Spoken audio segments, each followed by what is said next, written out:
ये एक घटना है जहाँ एक परिवार अपने घर में बैठकर टीवी देख रहा था और टीवी के ऊपर डिस्कवरी चैनल के ऊपर अलग अलग सांपों को दिखाया जा रहा था।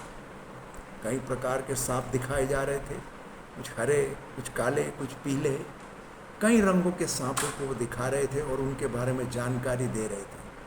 पूरा परिवार वहाँ बैठा टीवी देख रहा था। इतने में वहाँ बैठे एक बच्चे ने अपने दादा से पूछा, दादाजी यहाँ हर प्रकार का सांप दिखाई दे रहा है, लेकिन गुलाबी या लाल रंग का सांप दिखाई नहीं दे रहा।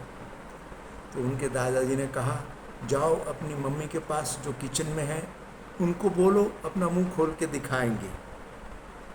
यानी आप समझ गए हैं कि उन्होंने किस बात के ऊपर इशारा किया है। हमारी ज़बान गुलाबी है और एक सांप के समान विष भी उगल सकती है।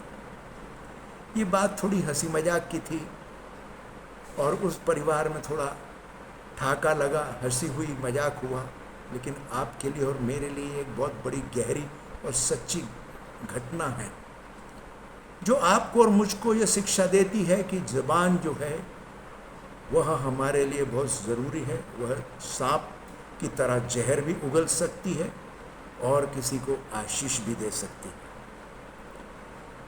ज़बान से निकले शब्दों से चोट पहुंचती है और उसका जख्म ठीक नहीं होता, सालों साल लग जाते हैं ज़बान के दिए हुए जख्मों को ठीक होने के लिए। कई परिवार नष्ट हो जाते हैं, कई लोगों का जीवन खराब हो जाता है केवल ज़बान को इस्तेमाल करने से, इस प्रकार का कोई बात बोलने से कि जिससे लोगों के मन को ठेस पहुँचे, बुरा लगे, उनके हृदय पर चोट पहुँचे, और यह चोट बहुत गहरी होती है। इस विषय में याकूब की किताब उसका 3 अध्याय 2 से लेकर 12 वचन तक परमेश्वर के वचन में लिखा है। आइए मैं आपके लिए पढ़ता हूँ। मैं तुम्हें ऐसे इसलिए चेत रहा हूँ कि हम सब से बहुत सी भूल होती रहती है। यदि कोई बोलने में कोई भी चूक न करे तो वह एक सिद्ध व्यक्ति है, जो फिर ऐसा कौन है जो उस पर पूरी तरह काबू पा सकता है। हम घोड़ों के मुंह में इसलिए लगाम लगाते हैं और वे हमारे बस में रहें, और इस प्रकार उनके समूह हैं। समूचे देह को हम वश में कर सकते हैं। अथवा जल पर चलने वाले जहाज़ों का उदाहरण भी लिया जा सकता है। देखो वे कितने ही बड़े होते हैं और शक्तिशाली हवाओं द्वारा चलाए जाते हैं, किंतु एक छोटी पतवार से उनका नाविक उन्हें जहाँ कहीं ले जाना चाहता है उन पर काबू पाकर उन्हें ले जाता है। इस प्रकार जीभ जो देह का एक छोटा सा अंग है, बड़ी बड़ी बातें कर डालने की डींगे मारती है। तब तनिक सोचो, एक जरा सी लपट समूचे जंगल को जला सकती है। हाँ, जीभ एक लपट है, यह बुराई का एक पूरा संसार है। यह जीभ हमारे देह के अंग में एक ऐसा अंग है जो समूचे देह को भ्रष्ट कर डालता है और हमारे समूचे जीवन चक्र में ही आग लगा देता है। यह जीभ नरक की आग से धधकती रहती है। देखो, हर प्रकार के सिंह, पशु, पक्षी, रेंगने वाले जीव जंतु, पानी में रहने वाले प्राणी मनुष्य द्वारा वश में किए जाते हैं और किए भी गए हैं, किंतु जीभ को कोई भी मनुष्य वश में नहीं कर सका। यह घातक विष से भरी एक ऐसी बुराई है जो कभी चैन से नहीं रहती। हम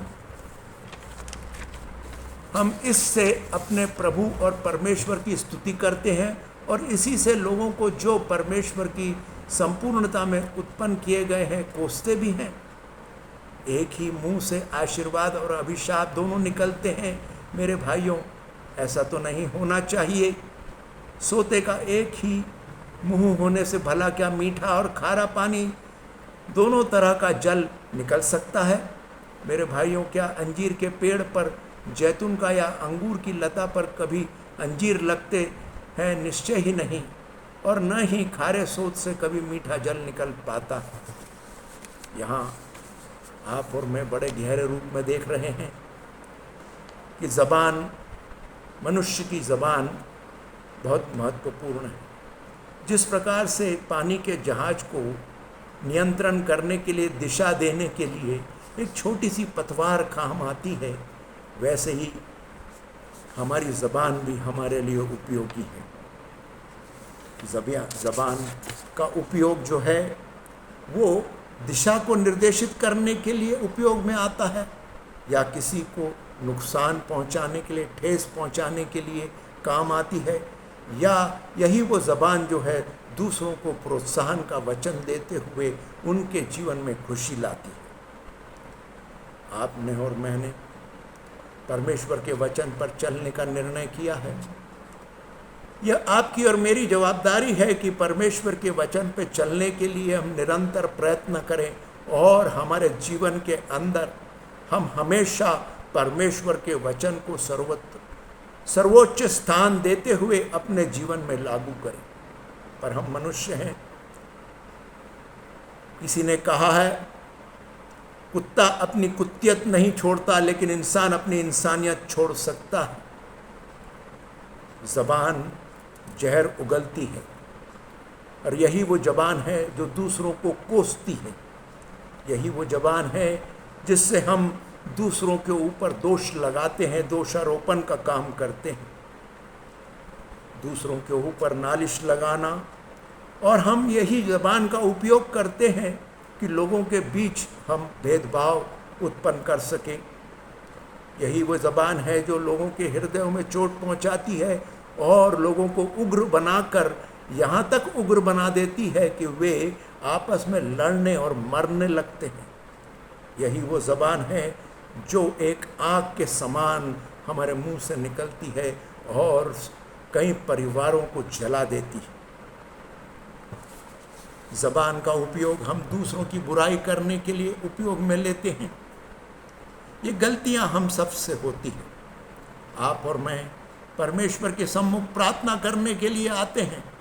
हम प्रार्थना करके परमेश्वर से मांगते हैं और अपनी ही प्रार्थनाओं के विरोध में हम ही अपनी ज़बान का उपयोग करते हैं। प्रार्थना खत्म होने के बाद जाने अनजाने में बातचीत के द्वारा और अलग अलग स्थानों पर हमारे हृदय में जो हमारे हृदय के अंदर परेशानी है, हम दो चित्ते मन के हैं, वो हमारे मुंह से निकल कर आता है।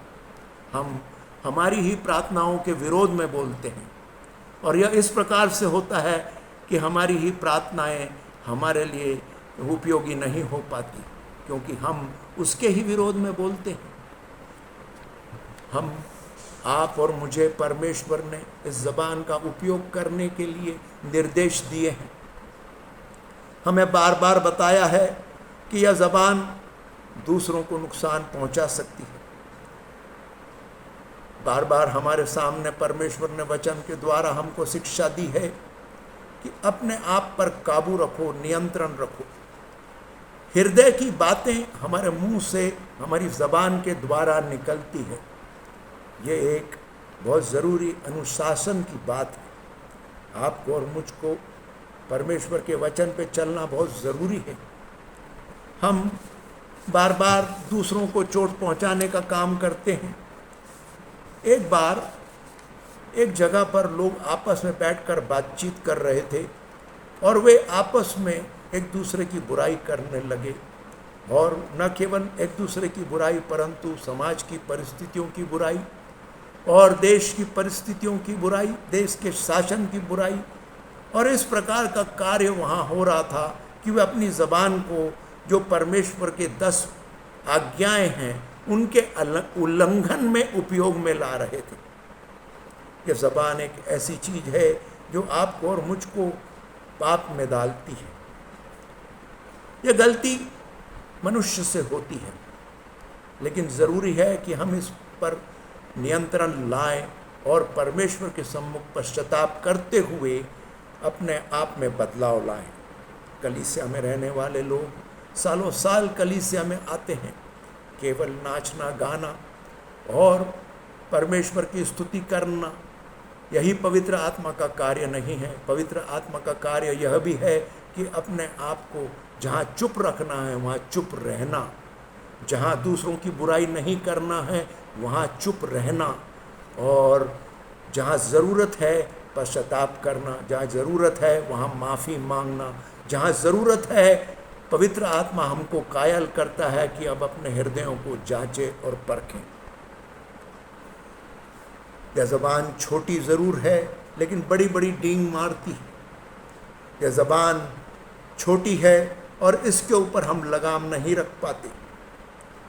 हम इसी ज़बान का उपयोग आशीष के वचन बोलने में, प्रार्थना करने में, परमेश्वर की स्तुति करने में लेते हैं, और इसी ज़बान का प्रयोग हम दूसरों की बुराई करने, दूसरों को ठेस पहुंचाने और मन को ऐसी बातें बोलना जिससे लोगों का मन परेशान हो जाए, वे दुखी हो जाए, हम ज़बान से ही करते हैं। ज़बान को एक तलवार के समान कहा है। जिस प्रकार से एक तलवार होती है वो दूसरों को घात करती है, ज़बान भी दूसरों को घात कर सकती है। ज़बान दूसरों के जीवन को नुकसान पहुंचाने के उपयोग में आती है। हम कई बार अपने आप पर नियंत्रण नहीं रख पाते। आपको और मुझको जवाबदारी दी गई है कि दूसरों को सहायता करें, दूसरों को प्रोत्साहित करें, एक दूसरे के साथ परमेश्वर के कार्यों को करते हुए आगे बढ़े। और यही वो ज़बान है जिससे हमको दूसरे को मदद करना है। हम हमारे मुंह से प्रोत्साहन का वचन इस ज़बान से ही कह सकते हैं और हम उन्हें नीचा भी दिखा सकते हैं। यह ज़बान हमको इज्जत भी दिलाती है, हमारी शोहरत भी इस ज़बान से बनती है। अगर आपकी ज़बान का सही उपयोग होता है तो लोग आपका आदर और सम्मान करते हैं, और अगर इसी ज़बान का उपयोग गलत ढंग से किया जाए तो आपकी बेइज्जती भी होती है। यह बहुत महत्वपूर्ण है। यह एक दोधारी तलवार के समान है। ये बिना हड्डी की है, इसमें कोई हड्डी नहीं, और इस पर नियंत्रण होना बहुत ज़रूरी है। यह एक पेने तलवार के समान चलती है और दूसरों को घात करती है। आपको और मुझको हमारे शब्दों के लिए जवाबदार होना बहुत ज़रूरी है। परमेश्वर का वचन हमको यही बात सिखाता है। परमेश्वर के वचन में लिखा है कि परमेश्वर के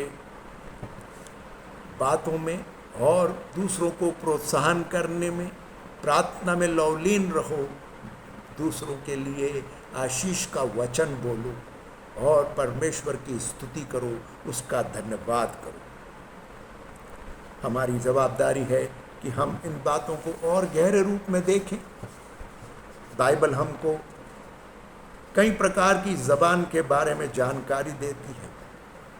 भजन संहिता 5:9 में लिखा है, उसमें एक ऐसे ज़बान के बारे में उल्लेख किया है जो एक चापलूसी करने वाली ज़बान है। भजन संहिता 5:9 के अंदर एक घमंडी ज़बान के बारे में भी उल्लेख है। झूठ बोलने वाली ज़बान जो दूसरों को झूठ बोलने में हमको आगे लाती है। धोखा देने वाली ज़बान, दूसरों को धोखा देने के उपयोग में काम आने वाली ज़बान। हम ज़बान से ही लोगों को धोखा देते हैं। हम झूठ बोलते हैं और धोखा देते हैं। और विकृत ज़बान, यह भी हमारे जीवनों में हम देखते हैं। भजन संहिता 120:2 में हम देखते हैं विकृत ज़बान के बारे में लिखा है।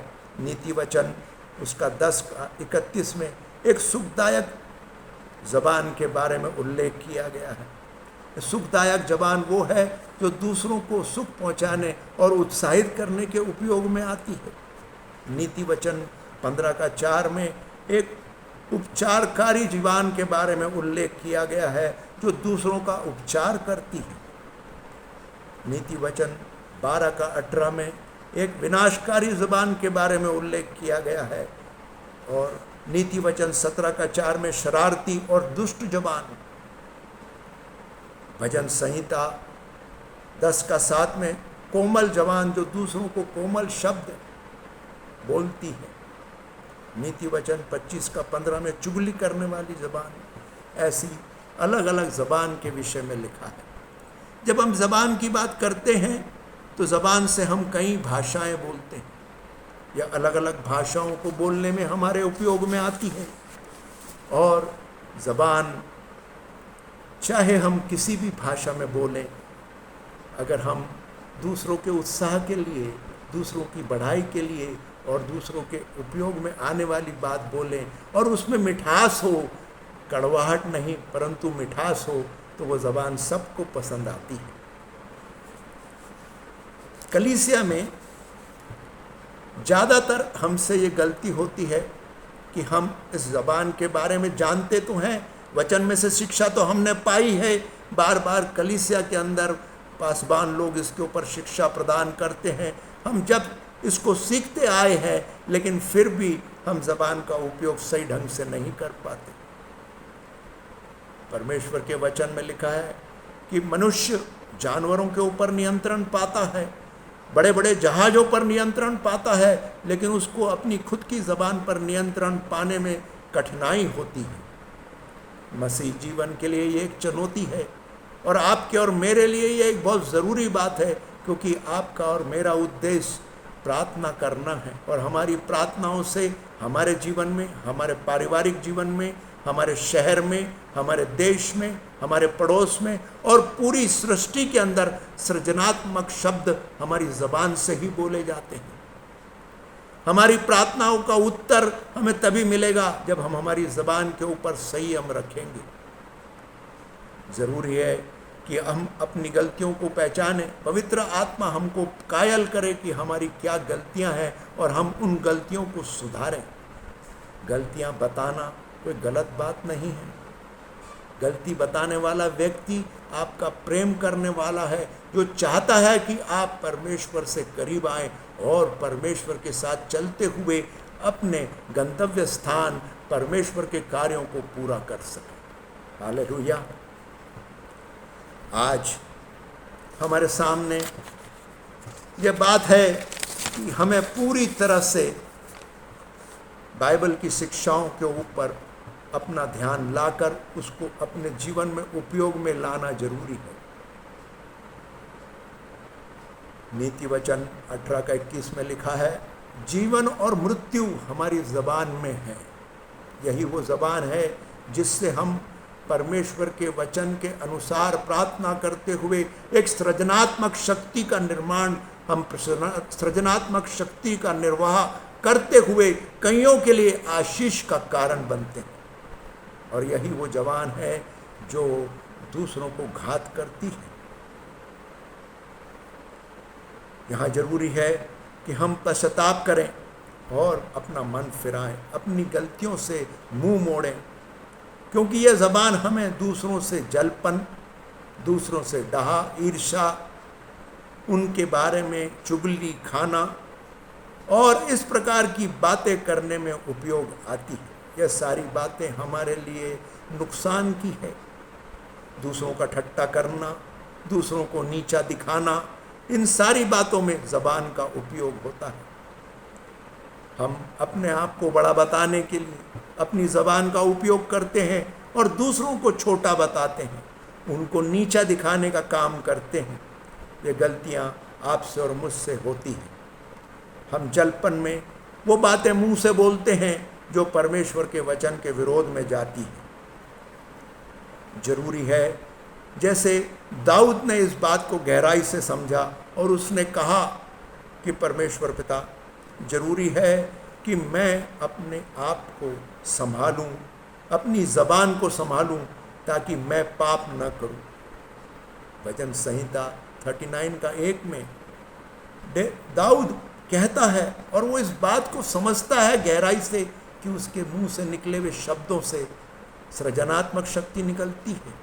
और वो वहाँ कहता है, प्रभु मेरे से पाप न हो, परंतु मैं अपनी ज़ुबान का उपयोग सही माने में करने पाऊँ। कुलोसियों की किताब उसका 4:6, वहाँ हमारे लिए वचन में लिखा है कि तुम्हारा शब्द जो है, तुम्हारा वचन जो है, वो अनुग्रह से भरा हुआ हो और एक सीजन विथ सॉल्ट, मतलब जैसे हम नमक लगाते हैं कोई चीज़ को सुरक्षित करने के लिए और स्वाद लाने के लिए, वैसे ही हमारी ज़बान का उपयोग होना चाहिए। अनुग्रह से भरा हुआ, दूसरों के लिए स्वाद देने वाला, मीठा, दूसरों को उत्साहित करने वाला, न कि दूसरों पर अपना गुस्सा प्रकट करने का, परंतु वहाँ शांति और अनुग्रह का वचन इसके विषय में लिखा है। भजन संहिता 12 का 3 हमको शिक्षा देता है कि दूसरों को मस्का लगाने का काम या उनको झूठी चटुकारिता करना हमारा काम नहीं है। ज़बान का उपयोग हमें इन बातों के लिए नहीं करना चाहिए। पौल तिमोथी को बार बार लिखता है और कहता है कि देखो, आपको और मुझको अनुग्रह में बने रहना है, और अनुग्रह में बने रहने के लिए ये ज़रूरी है कि हम दूसरों से प्रेम करें। जिस प्रकार से हम अपने आप से प्रेम करते हैं, हम दूसरों से भी प्रेम करें। हमारे सामने दूसरों को उत्साह का वचन, एक ऐसा वचन देने की आवश्यकता है जिससे लोगों को या तो मार्गदर्शन मिले, या उनका उत्साह हो, या उनको आशीष मिले, या कम से कम उनके चेहरे पर मुस्कुराहट आए। यहाँ चटुकारिता नहीं करनी है, लेकिन सच्चाई के साथ परमेश्वर के वचन के अनुसार हमें अपने ज़बान के बीज को बोना है जो अच्छा फल लाएंगे। हम इस बात को जानते हैं, जो हम बोएंगे वही हम काटेंगे। अगर हमने कड़वाहट से जहर बोया है तो हम कड़वाहट का जहर ही काटेंगे। अगर हमने मिठास और आदर और सम्मान बोया है तो हम आदर और सम्मान और मिठास की कटनी काटेंगे। हालेलुया। प्रभु यीशु आपसे और मुझसे बात करते हैं और कहते हैं कि जिस प्रकार आप प्रभु यीशु के पीछे चल रहे हैं और आपने निर्णय लिया है कि मैं प्रभु यीशु के पीछे पीछे चलूँगा, ये ज़रूरी है कि आप प्रभु यीशु का अनुकरण करें। प्रभु यीशु को लोगों ने दोष लगाया, उन पर कोड़े बरसाए, उनको मारा पीटा, लेकिन प्रभु यीशु के मुंह से कोई उफ तक नहीं निकला। उन्होंने एक भी शब्द उन्होंने परमेश्वर के विरोध में नहीं कहा। उन्होंने सारा दर्द सह लिया और अपने उद्देश्य को पूरा किया, और हमारे सामने बहुत बड़ा उदाहरण बनकर खड़े हुए कि परमेश्वर के वचन पे चलना बहुत ज़रूरी है और अपनी ज़बान पर नियंत्रण रखना भी ज़रूरी है। उनके ऊपर उनको थूका गया, उनकी बेइज्जती की गई, उनको मारा गया, उनको कोड़े मारे गए। ये सारा दुख, सारी जिल्लत उन्होंने शांति के साथ बिना कुछ कहे सही, और उन्होंने दूसरों को क्षमा किया। यह एक बहुत गहरी शिक्षा हमको प्रभु यीशु के द्वारा मिलती है।